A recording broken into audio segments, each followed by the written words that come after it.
율법과 복음에 대해서 이렇게 제가 이제 이렇게 준비를 이렇게 했는데, 율법과 복음을 이렇게 아는 것은 정말 이렇게 보면 신학 그 성경 전체에 커다란 주제 가운데 이렇게 하나가 아닐까 이런 생각이 듭니다.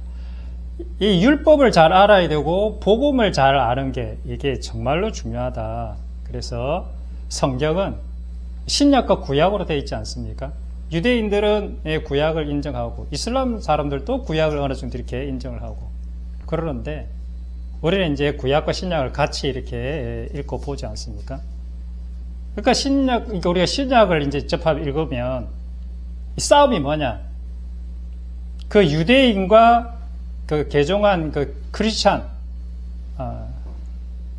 유대교와 기독교와의 싸움이었던 거죠. 예수님께서도 그 당시에 종교 지도자들, 유대교를 믿는 그런 지도자들을 향해서 안식일을 통해서 그들의 뭐라고 그럴까, 종교적인 위선적인 그리고 어떤 그런 모습들, 이런 것들을 지적했고, 사도 바울은 이제 할례라는 이걸 통해서 그들이 갖고 있는 율법적인 껍데기, 겉모양, 그건 아무것도 아니다, 이렇게 지적했습니다. 근데 구약을 읽어보면 안식일이 얼마나 중요한 개념인지, 안식일을 어기는 자는 죽이라고 이야기를 이렇게 죽이는 어떤 그러한 계명이거든요. 그리고 할례를 받지 않은 자는 하나님으로부터 끊어진다는 그러한 말씀이 구약에 있는 거예요. 그 구약에 있는 말씀들을 어떻게 신약에 와서 어떻게 이렇게 적용하느냐, 이 싸움이 율법과 복음의 싸움이거든요. 근데 사실은 저도 오랜 신앙생활을 해봤지만 진짜 율법이 뭔지 복음이 뭔지 구별해내기가 사실은 만만치 않더라고요. 우리가 지난번에 읽었던 마태복음 5장 22절 산상수훈 말씀이 있습니다. 마태복음 5장 22절 산상수훈에 예수님께서 이렇게 말씀하셨죠. 나는 너희에게 이른다. 형제에게 노하는 자마다 심판을 받게 되고, 형제를 대하여 라가라는 자는 공회에 잡혀가게 되고, 미련한 놈이라 하는 자는 지옥불에 들어가게 되리라. 여기 예수님께서 이제 그러니까 율법에는 이렇게 기록되어져 있지만 나는 너희에게 이른다. 그러니까 예수님께서는 율법과는 또 다른 뭔가를 말씀하시는 것 같은 거죠. 율법에는 이렇게 기록되어져 있지만 나는 너희에게 이른다. 그 율법이 틀렸다가 아니라 사실은 그 율법의 진짜 의미와 목적은 이런 것이다 라고 이제 예수님께서 설명을 하고 계시는 거죠. 그러면서 예수님께서 이렇게 말씀하시죠. 너희가 말하는데 형제에게 노하는 자마다 심판을 받게 되어 있다. 형제에게 라가라, 얼간이, 바보라고 하는 자는 공회에 잡혀가게 된다. 미련한 놈이라 하는 자는 지옥불에 들어가게 된다. 사실 이 구절만 딱 놓고 이게 구약의 말씀인지 신약의 말씀인지 조금 헷갈리지 않겠습니까? 만약에 이 말씀이 구약에 들어있다고 그러면 이게 율법이야 라고 했지만 예수님께서 직접 이렇게 말씀하셨거든요. 형제에게 노하는 자마다 심판을 받게 될 거야. 형제에 대해서 미련한 놈, 이렇게 바보 멍청이, 아이고 참 뭐 그렇게 이렇게 이제 무의식적으로 나오는 그런 말들 있지 않습니까? 그렇게 말하는 자는 지옥불에 들어가게 된다. 이 말씀 어떻게 생각하십니까? 우리가 보통 그럴 때가 많지 않습니까? 저도 모르게 그럴 때도 있었던 것 같아요. 예수님을 믿는 사람이 만약에 이렇게 불쑥불쑥 화를 내고 성질을 부리고 때로는 사람들한테 아이고 뭐 쩌쩌쩌쩌 뭐 그런 거 있지 않습니까? 이렇게 살아가고 있다면 그 사람은 지옥 갈까요? 천국 갈까요? 아니, 살아가고 있다면이 아니라 그런 일들을 이렇게 무의식적으로 이렇게 자기도 모르게 하고 있는 모습들을 보면 어떨까요? 예수님 말씀 따라 지옥에 갈까요? 안 갈까요? 어떻습니까?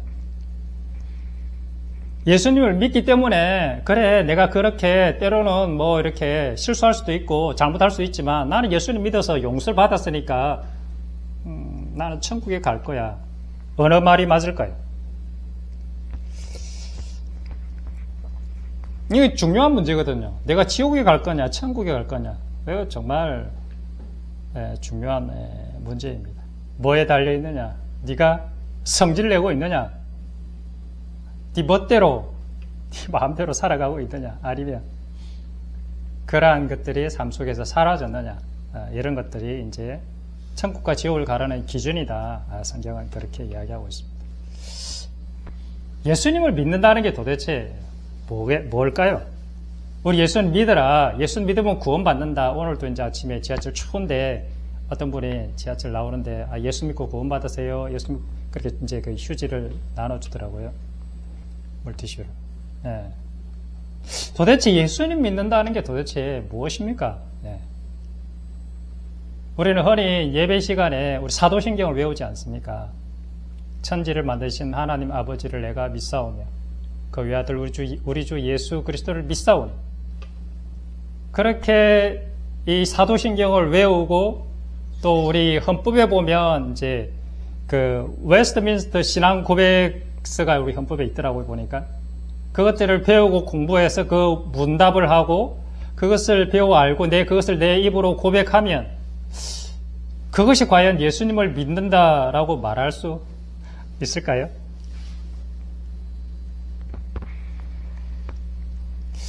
예수님을 믿는다는 게 이게 말은 참 쉬운 것 같은데 정말 그 의미는 사람마다 천차만별인 것 같아요. 저희 입장에서는 우리가 예수님을 믿는다는 게 우리는 정말 잘 모르고 있다. 나는 예수님을 진짜 잘 믿고 있는가? 한경직 목사님한테 이제 은퇴하시고 누군가 우리 목회자들이 찾아갔다고 그래요. 어떻게 해야 되면 노트를 들고 준비하고 있는데 목사님 한 말씀 해주시죠 하니까 예수님 잘 믿으세요. 그런 말씀을 했다고 이렇게 하지 않습니까? 수많은 기독교 신자 예수님을 입으로 믿는다라고 고백하는 사람들이 많이 있지만 실제로 구원받는 자의 수는 지극히 적을 것이다. 왜 그런가? 본인이 생각하고 있는 믿는다라는 그 개념과 하나님께서 인정해 주시는 그 믿음의 차이가 너무 크기 때문에 그런 거죠. 성경에서 말한 믿음이라는 그 개념과 자기가 들어서 알고 있는 그 믿음의 개념이 너무나도 크기 때문에 이 땅에서 진짜 하나님의 그 믿음으로 구원받는 자의 수는 지극히 적을 것이다. 자, 하나님께서 제게 깨닫게 해주신 복음, 믿음, 그런 게 뭐냐? 십자가를 통과하지 않은 사람은 구원이 없다라는 것입니다. 왜 그런가? 십자가를 만나지 않은 사람은 복음이 뭔지를 모르기 때문에 그렇습니다. 십자가를 자기 자신의 진짜 삶의 경험으로, 체험으로 만나지 않은 사람은 예수님을 믿는다는 게 뭔지 모르기 때문에 이 십자가를 통과하지 않은 사람에게는 제가 생각할 때는 구원이 없을 것이다. 저는 그렇게 깨닫게 되었고 그렇게 믿게 되었습니다. 예수님을 사실 믿는다는 것은 예수님의 십자가와 부활의 사건을 믿는 건데 그 사건 속에 들어있는 의미가 무엇인지를 우리는 정말 깊이 있게 깨닫고 묵상해야 할 것입니다. 십자가와 부활을 믿는다는 것은 이미 그 전제 속에 뭐가 들어가 있냐면 나라는 존재는 이미 죽은 존재라는 것을 선언하는 것입니다. 예수님의 십자가는 나의 존재론적인 죽음이 그 안에 포함되어 있다는 그것을 믿는 것입니다. 그러니까 내가 살아있지만 이미 죽은 존재라는 것이죠. 십자가와 부활을 믿는다는 것은 내가 죽어야 주님과 함께 부활한다는 그 사실을 믿는 거죠. 그냥 지적으로 내가 죽었으라는 동의를 하는 것이 아니라 사도 바울이 고백했던 것처럼 내가 그리스도와 함께 십자가에 못 박혔나니 이 고백이 나의 고백이 되어야 되는 거죠. 즉 다시 말하면 바울이 예수님과 함께 십자가에 못 박혀 그럼 나도 죽었지 라고 하는 것이 아니라 실제로 내가 예수님과 함께 죽어지는 경험을 해야 실제로 부활을 내가 경험할 수 있다는 것이죠. 그래서 예수님을 믿는 자들에게는 어떤 정상이 나타나느냐? 예수님을 진짜 믿잖아요. 그러면 어떤 정상들이 나타나기 시작하냐면 지난번에도 시체 영안실 이야기를 좀 했는데 그 죽은 시체에게 나타나는 그러한 정상들이 예수님 믿는 사람들한테도 동일하게 나타나기 시작하는 것입니다. 죽은 자에게는 어떤 정상들이 제일 먼저 나타나느냐? 딱 죽으면 첫 번째 나타나는 정상이 그동안 살아서 움직이던 이 떠들던 말이 사라져요. 말이 사라져. 그러니까 욥이 42장의 맨 끝에 이런 고백을 하지 않습니까? 자기 자신을 하나님 앞에 불 가운데 나타나시니까 하나님을 배웠고 하나님 앞에 엎드려 회개를 하지 않습니까? 주님, 정말 제가 무지몽매한 이 입술로 그동안 떠들었던 거 회개합니다. 그리고 나서 했던 고백이 뭐냐면 자신의 입을 이제 닫는 거죠. 더 이상 제가 할 말이 없습니다. 제가 그동안 내가 옳다고 떠들었던 이런 것들이 하나님 보시기에 얼마나 참 부질하고 내가 하나님 앞에서 정말 너무 부끄럽습니다. 그래서 예수님을 진짜 믿게 되면 어떤 현상들이 나타나느냐? 첫째, 말수가 줄어드는 그런 현상들이 나타나게 됩니다. 살아서 입만 나불래던 그 말이 줄어들고, 그리고 그렇게 했던 지나왔던 자신의 과거가 너무 부끄러워요. 너무 내가 뭣도 모르고 내가 뭔가 아는 것처럼 떠들어댔던 자신의 삶이 부끄러워지기 시작하는 것이죠. 그리고 또 예수님을 믿은 사람에게는 어떤 정상들이 나타나느냐? 주변에 찌르는 창들이나 나를 찌르는, 나를 모욕하는, 또는 나를 이렇게 힘들게 하는 그러한 것들에 대한 반응들이, 인간적인 반응들이 거의 사라지게 되죠. 즉 다시 말하면 누군가 창을 찌르면 찌르는 대로 그것을 감내하고 그냥 견뎌버리는 거죠. 왜냐하면 내가 죽었으니까. 누군가 나에게 욕설을 하고 나에게 이렇게 비난을 퍼부으면 그것을 받아 안고 그냥 끌어안고 그냥 이렇게 그냥 견뎌 나가는 거죠. 그리고 그 사람들한테 이렇게 화가 나거나 그러지는 않습니다. 왜냐, 죽었기 때문에 화가 안 나는 거죠. 그리고 죽은 자에게 또 나타나는 정말 또 하늘의 큰 축복이 하나 있는데 그것은 뭐냐면 죽은 자는 세상이 아무리 뒤집어지고 IMF가 오고 대통령이 바뀌고 이런 요란한 일들이 있더라도 그 사람의 마음은 늘 고요하고 평온한 상태로 머물게 되는 것입니다. 하늘의 평강이 임하는 것이죠. 그러니까 예수님을 진실로 믿게 되면 이런 하늘의 평강이 그의 삶 가운데 어떠한 상황에도 불구하고 늘 고요하게 임하게 되는 그런 일들이 있어지는 거죠. 왜냐하면 그가 죽은 존재이기 때문에 그렇습니다. 이것이 예수님을 믿는 것입니다. 그 예수님의 십자가와 부활을 믿는다는 것은 뭐냐면 나라는 존재는 예수님 죽어 마땅한 존재이고 이미 예수님께서 너는 사망이야 라고 선언한 것을 받아들이는 것입니다. 왜냐하면 나중에 이렇게 보이겠지만 내 안에 온갖 죄악 덩어리로 가득한 존재라는 것을 발견했기 때문에 그렇습니다. 그리고 그 죽은 자 안에서만 역사하는 분이 바로 뭐냐 하면 성령 하나님의 역사인 것입니다.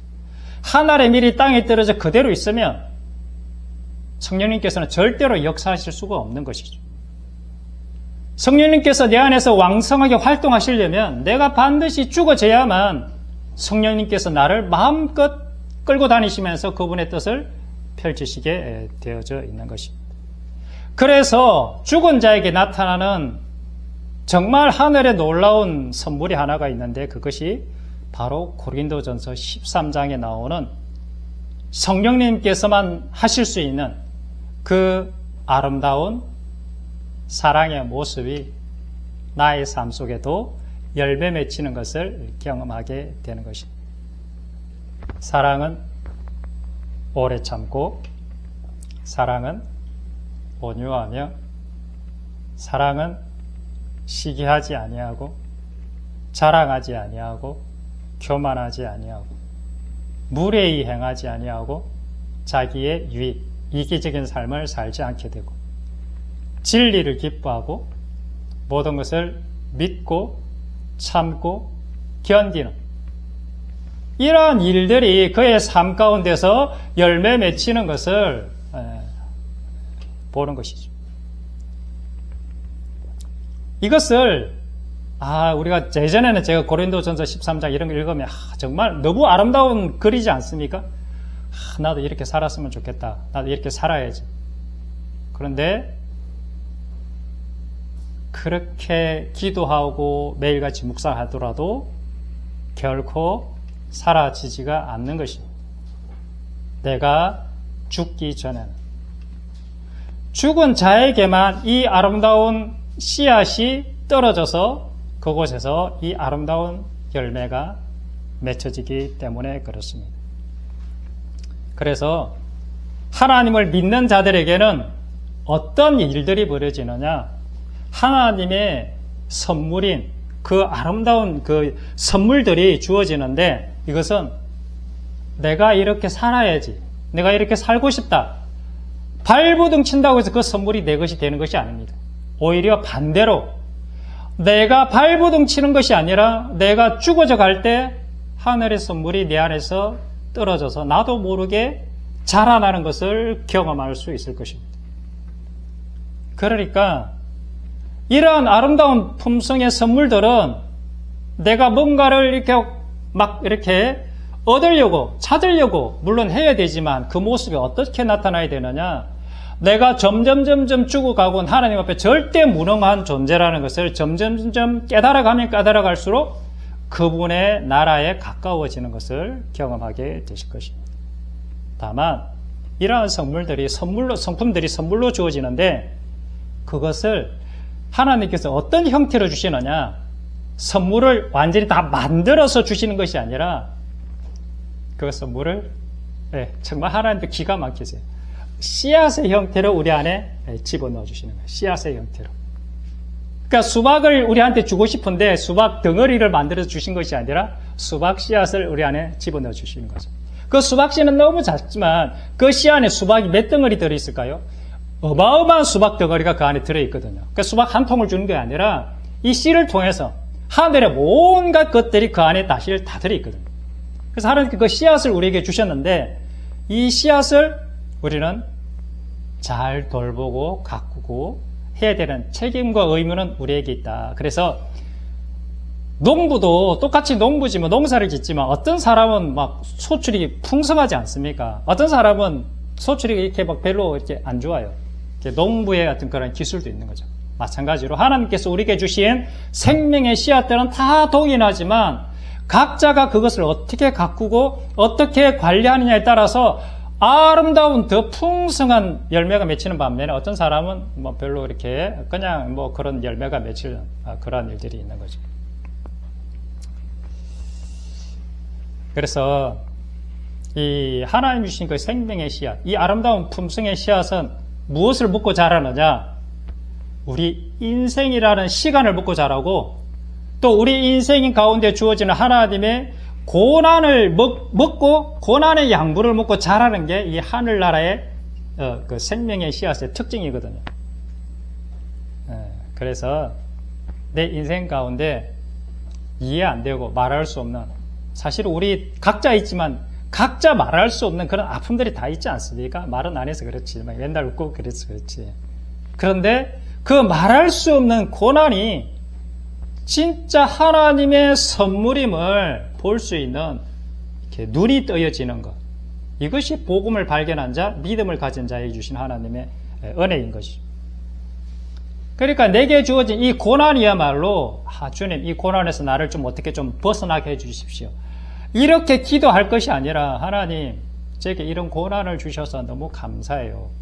진짜 이 고난을 통해서 내가 낮아지고 무너져가고 내가 없어져가는 이러한 경험들을 하게 해주시니 감사합니다. 이것은 고난이 아니고서는 사람의 존재의 그 본질을 또는 이 존재의 낮아짐을 경험할 수 있는 길이 없기 때문에 하나님께서는 말할 수 없는, 이해할 수 없는 고난의 길로 나를 끌고 들어가시는 거죠.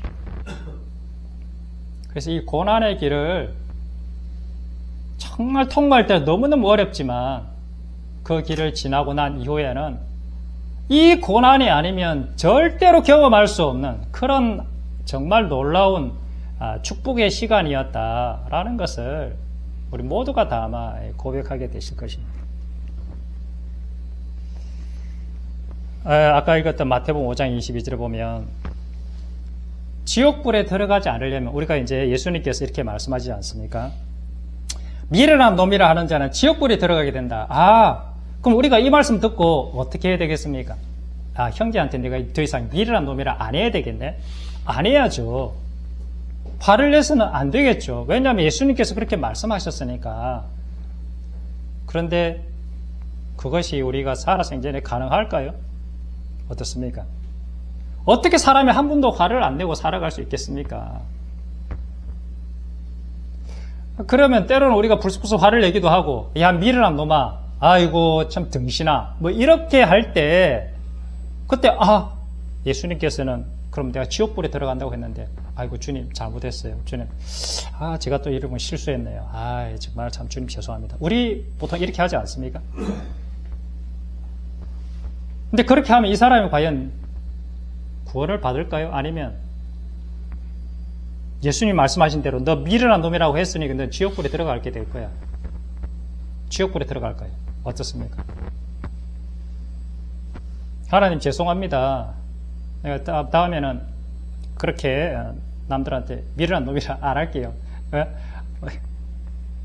내 옆에 있는 가족들한테 이 등신아 이런 소리 안 할게요.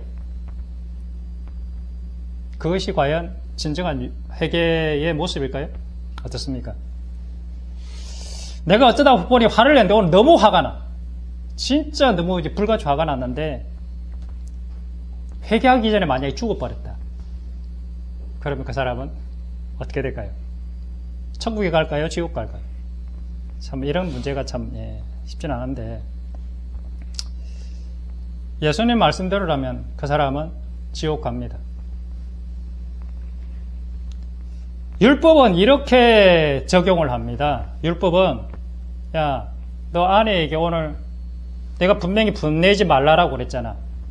내가 미련한 놈이라고 하는 자는 지옥불에 들어간다고 말을 했지. 근데 너 미련한 놈이라고 했으니까 너는 지옥불이야.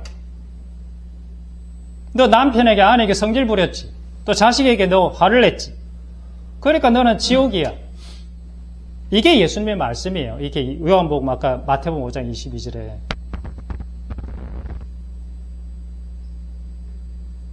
무서운 말씀 아닙니까? 근데 이 말씀 어떨까요? 이 말씀이 진짜 그대로 실현될까요? 아니면 예수님께 그냥 협박을 하시는 것일까요? 이것이 바로 율법적인 접근 방식이라는 거죠. 율법적인 접근 방식. 근데 이 말씀이 틀렸느냐? 아닙니다. 이 말씀 맞습니다. 실제로 내가 성질을 막 부리고 화를 내고 미련한 놈이라고 자꾸 이렇게 속에서 그렇게 올라온다. 그 사람은 지옥불에 들어가게 될 거라고 저는 믿습니다.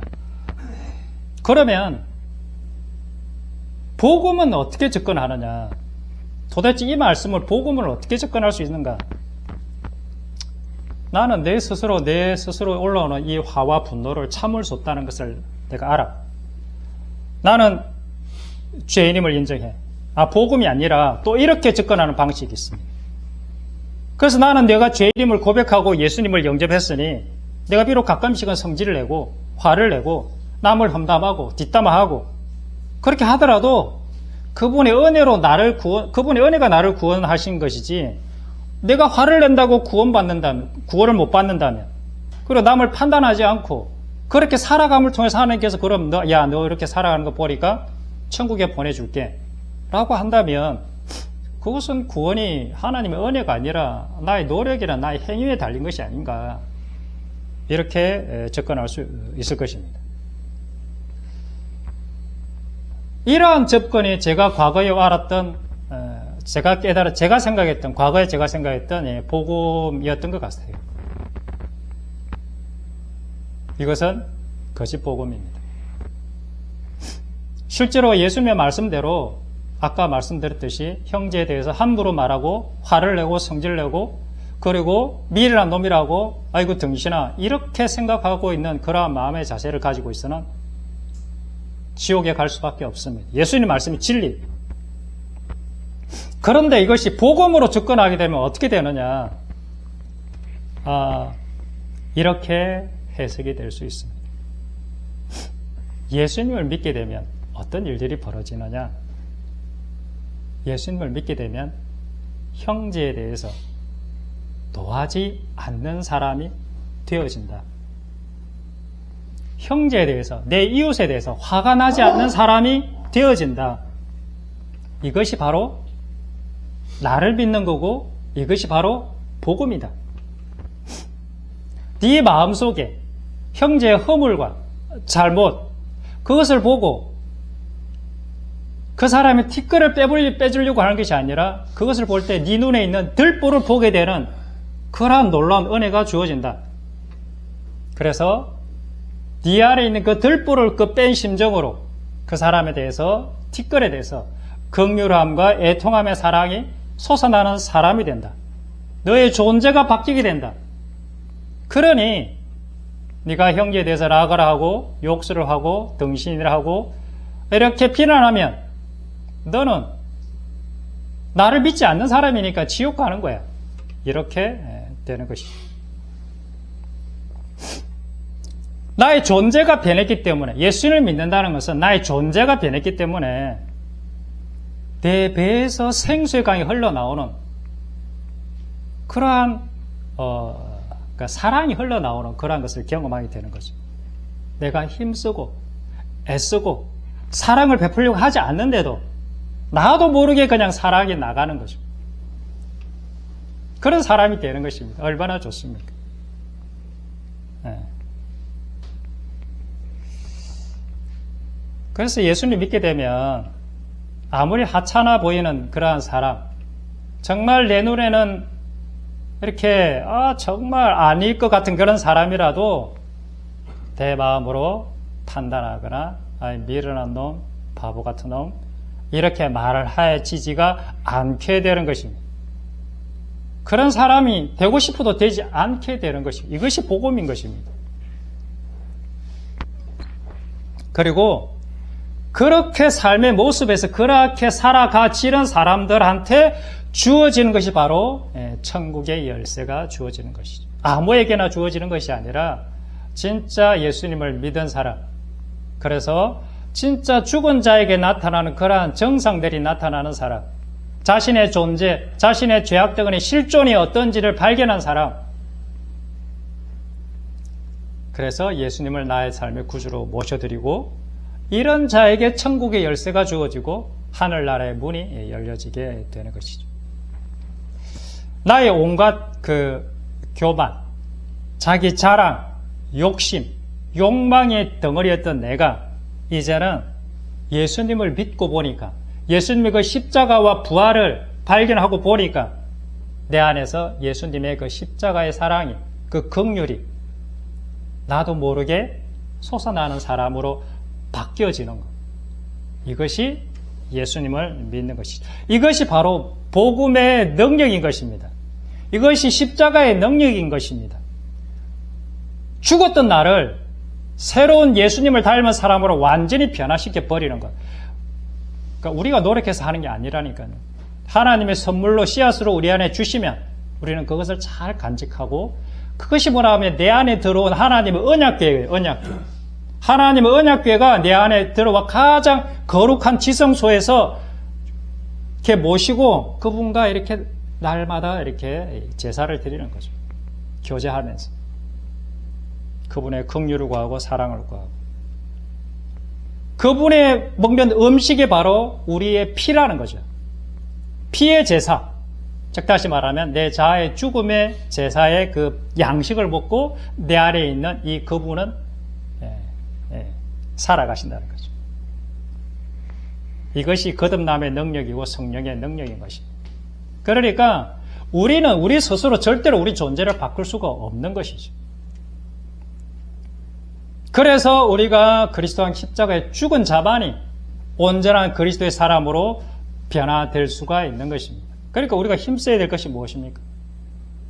성경을 읽어야 되고 기도를 해야 되고, 물론 하지 않아도 됩니다. 사실 해도 되고 안 해도 되는 건데, 사실은 내가 죽기 위해서 가장 필요한 게 하나님의 말씀인데, 그 뭐냐? 방향입니다. 하나님께서 어느 방향으로 나를 이끌고 가시느냐. 그래서 말씀과 기도가 필요한 것이죠.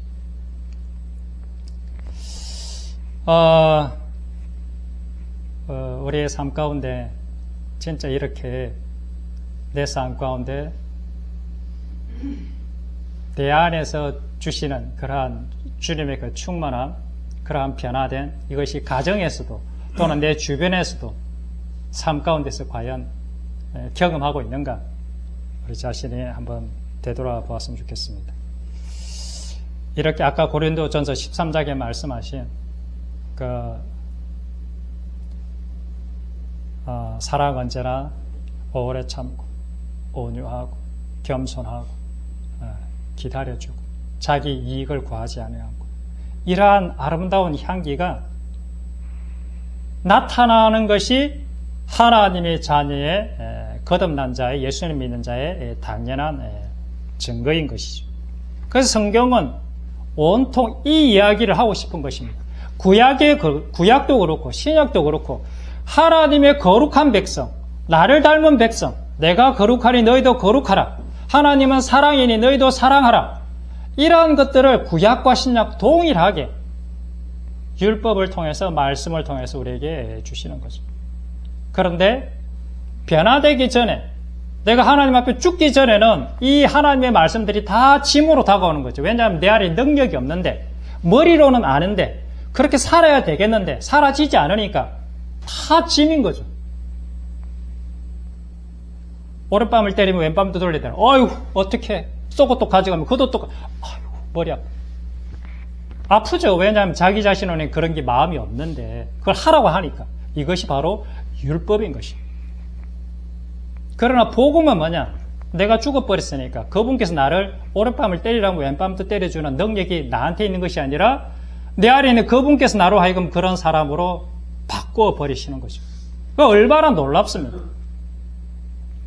디도스의 2장 11절 14절, 모든 사람에게 구원을 주시는 하나님의 은혜가 나타나 우리를 양육하시되 경건하지 않은 것과 이 세상의 정욕을 다 버리고 신중함과 의로움과 경건함으로 이 세상에서 살고. 그러니까 성경에 하는 이러한 이야기들이 다 하나님께서 우리에게 선물로 주시는 것들이라는 거죠. 그분께서 성령을 통해서 그 씨앗 안에 의로움, 경건함, 신중함, 이런 것들이 다 들어있는 것이죠. 근데 전제 조건이 뭐냐? 이 세상 정욕을 다 버려야 비로소 이 씨앗이 싹이 틀 수 있다. 이 세상 정욕을 다 버린다는 얘기는 한마디로 내가 죽어야 이 씨앗이 싹이 튼다. 그가 우리를 대신하여 자신을 주심은 모든 불법에서 우리를 속량하시고 우리를 깨끗하게 하사 선한 일을 열심히 하는 하나님의 백성이 되게 하려 합니다. 그래서 우리 오늘 나가서 선한 일을 열심히 해야지. 이렇게 하는 사람은 선한 일을 절대로 할 수가 없습니다. 선한 일을 어떻게 하면 할 수 있느냐?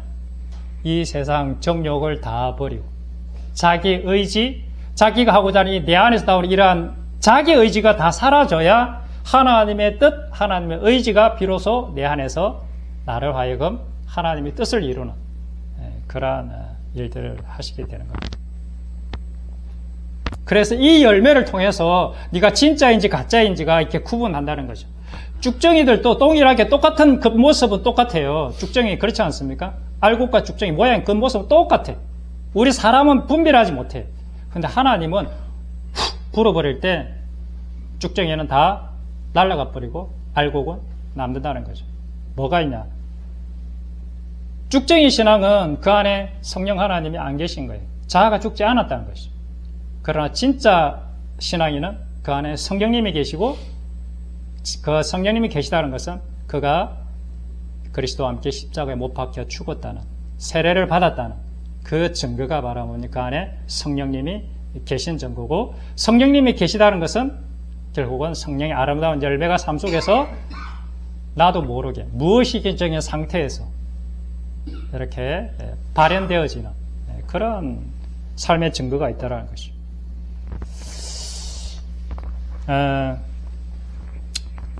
그래서 우리가 예수님 믿는다는 것은 결코 쉬운 것이 아닙니다.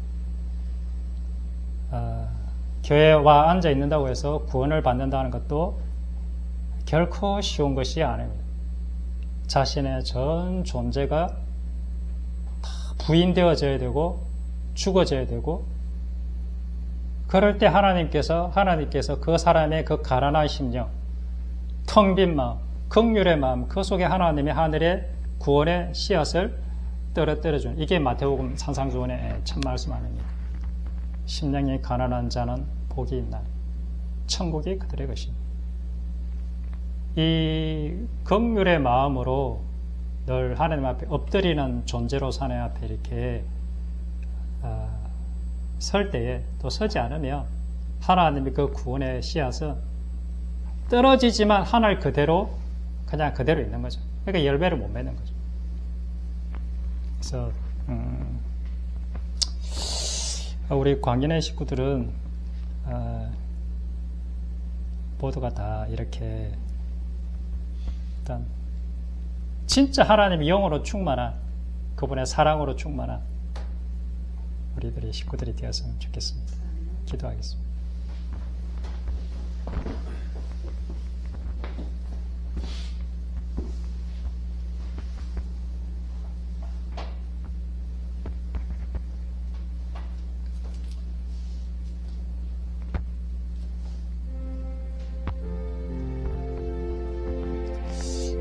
아버지, 온갖 교만과 자기 자랑과 나의 이기적인 욕망으로 또 나를 다른 사람에게 증명해 보이고자 하는 그런 욕망 덩어리였던 내가 주님의 그 십자가의 복음으로 주님의 그 사랑과 희생과 그 섬김으로 이제 하늘의 복을 누리는 하늘의 생명을 누리는 그러한 자로 인도해 주셔서 진심으로 감사를 드립니다.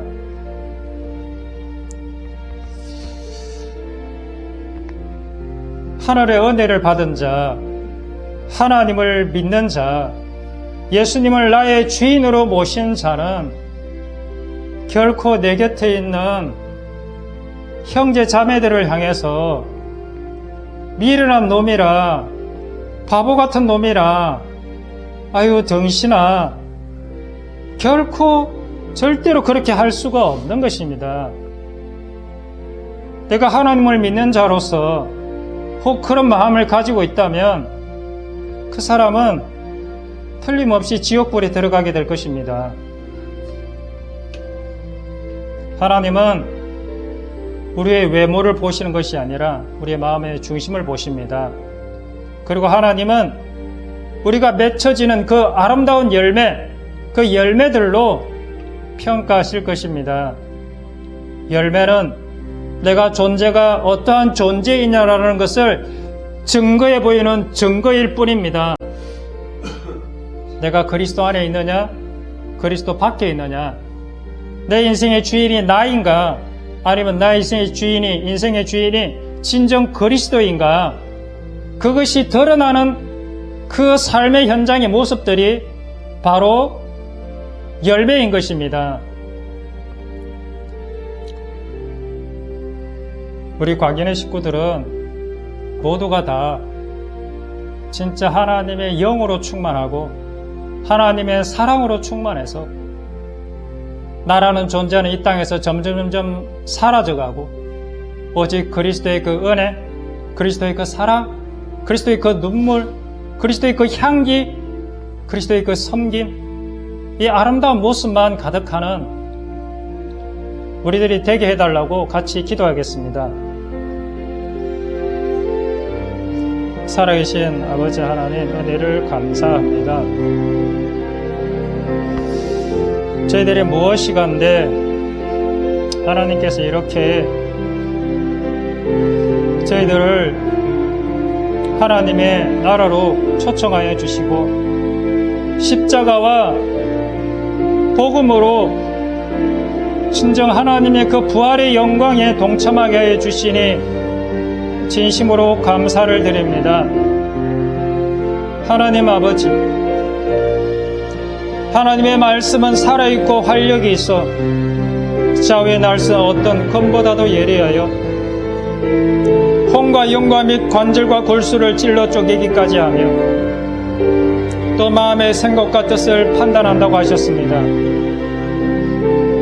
하나님의 말씀으로 내 속에 있는 이 더러운 것들을 주님의 그 칼로, 말씀의 칼로 주님 제거해 주시고 하나님의 그 사랑, 하나님의 그 긍휼, 하나님의 그 눈물, 하나님의 그 섬김, 하나님의 그 따뜻한 그 마음이 내 안에서 늘 언제나 차고 넘칠 수 있기를 소망합니다.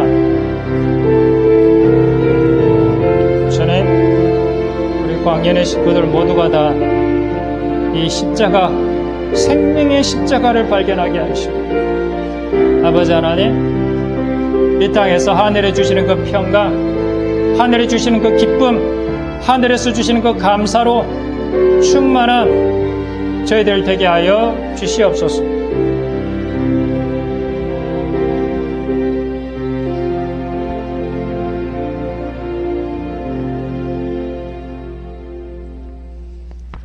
우리를 모든 사람에게 구원을 주시는 하나님의 은혜가 나타나 우리를 양육하시되 경건하지 않은 것, 이 세상 정욕을 다 버리고 신중함과 의로움과 경건함으로 이 세상에 살고 그가 우리를 대신하여 자신을 주시면 모든 불법에서 우리를 속량하시고 우리를 깨끗하게 하셔서 선한 일을 열심히 하는 자기 백성이 되게 하려 하심이니라. 하나님께서 우리를 대신해서 자신을 주신 이유는 우리를 이렇게 나의 이기적인 욕망으로 가득 찬, 나의 그 정욕으로 가득 찬 나를, 이 마음에 있는 이 더러운 것들을 다 깨끗하게 씻어내시고 하나님의 새 영, 하나님의 성령을 부으셔서 하나님의 진정한 선한 일, 오래 참고 온유하고 겸손하고 자기의 유익을 구하지 아니하고 예수님처럼 허리에 수건을 두르고 기꺼이 그 때 묻은 발을 무릎 꿇고 씻겨내는 그러한 따뜻한 마음을 가진 그러한 선한 일을 열심히 하는 하나님의 백성이 되게 하시려고 예수님을 이 땅에 보내주셨습니다. 주님, 우리 광연의 식구들 모두가 다 예수님의 이러한 십자가의 삶을 닮아서 우리 가정에서부터 먼저 이러한 십자가의 그 삶, 향기가 늘 품어져 나오는 저희들 되게 하여 주시옵소서. 하늘에 계신 우리 아버지 이름이 거룩히 여김을 받으시오며 나라에 임하시오며 뜻이 하늘에서 이루어진 것 같이 땅에서도 이루어지게 하소서.